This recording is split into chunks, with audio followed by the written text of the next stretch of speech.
जय हिंद मित्रों, नमस्कार। नमो ज्योतिष में आपका बहुत बहुत स्वागत है। आज कुंडली देखने का एक आसान तरीका का बात करते हैं। आइए शुरू करते हैं आज की वीडियो।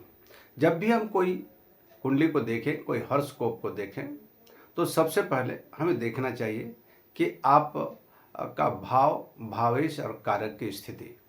आप जिस विषय पर जानना चाहते हैं उस विषय को, उस विषय वस्तु से संबंधित सबसे पहले उस भाव को चुनें और उस भाव पर जाएं। भाव पर जाने के बाद आप उस भाव और उस भाव के भावेश और उस भाव के कारक, इन तीन बातों का गहन अध्ययन करें। यदि इन तीन बातों का आप अध्ययन कर लेते हैं तो निश्चित रूप से आप बता सकते हैं कि आपकी जो विषय वस्तु है वह घटना घटित होगी या नहीं होगी, शुभ होगा या अशुभ होगा। ये बहुत आसान हो जाएगा।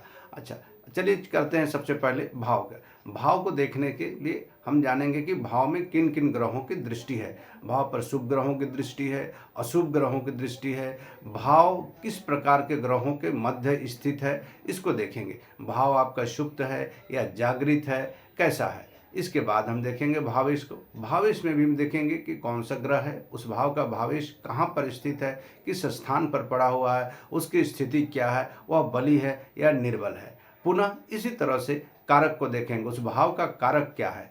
कारक ग्रह पर क्या कोई पाप ग्रह का प्रभाव पड़ रहा है, या वह ग्रह बलवान है, अच्छे भाव में है, या उसका स्थिति युति या दृष्टि कैसी ग्रहों के साथ है। यदि इन तीनों बातों को आप एनालिसिस कर लेते हैं, अच्छी तरह से जान जाते हैं, तो आपको कुंडली का एनालाइज करना, प्रेडिक्शन करना बहुत ही आसान हो जाएगा। मित्रों, आपको यदि यह मेरा वीडियो अच्छा लगा हो तो लाइक और सब्सक्राइब और कमेंट करना ना भूलेंगे। आते हैं फिर एक नए समय में नए वीडियो के साथ। तब तक के लिए हरि ओम।